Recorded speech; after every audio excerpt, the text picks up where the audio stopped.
Today I'm going to be talking to you about coaching at the next level, whether it be high school or college. If you played and loved sports for the majority of your adolescent life, then what better way to spend the next phase of life than coaching?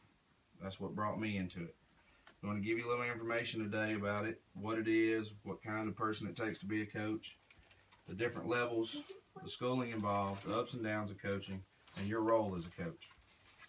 I've been coaching in high school for 6 years now. I graduated from Jacksonville State University with a bachelor's degree in special education and a minor in coaching. Prior to getting my degree, I coached youth sports for 14 years in many different sports and ages. It's always been a dream of mine to coach at the next level, not only because I love sports, but also because I love teaching sports to kids. A coach is defined as a person who teaches and trains an athlete or performer. Anyone can be a coach to an extent. There are many volunteer coaches around the world. The 14 years of my youth sports coaching was strictly volunteer. It takes a degree of higher education to coach at the next level, whether it be high school or college or pro. You need a bachelor's degree in education and first become a teacher, or you can get a bachelor's degree in sports coaching, education, or exercise and sports science. It also helps tremendously to have a good knowledge of the sport or sports you're wanting to coach. Anyone can learn and coach a sport, but the more prior knowledge you have, the better. A coach needs to be compassionate about sports and have a tremendous care for teaching and developing kids and adolescents in both sports as well as life.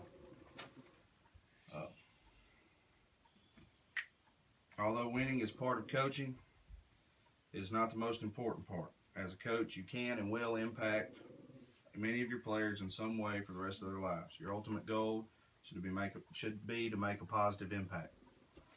Just like myself, you will have to deal with many different types of kids and kids that come from many different backgrounds. I've had some that have great home lives and live with great parents, and I've had those that have had bad home lives and one parent or even came from foster parents. It's your job to mentor the best you can to everyone you coach in hopes that you will strive to become the best, that they will strive to become the best they possibly can at both sports and life.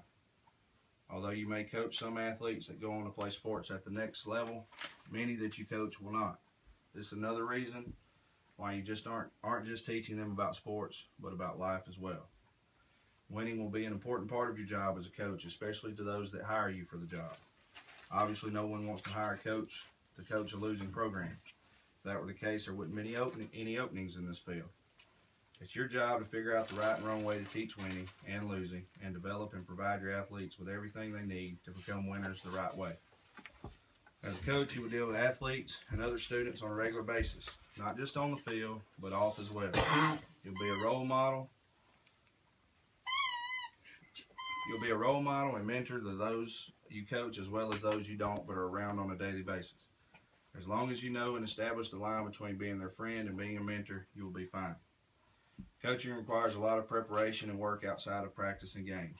Depending on the sport you coach and the level you coach at, you'll do film study, practice and game planning, evaluating and assessing athletes, developing knowledge of and understanding of different aspects of the sport, demonstrating and breaking down different drills, working with other coaches and administration, and inspiring and encouraging athletes in many different ways, just to name a few.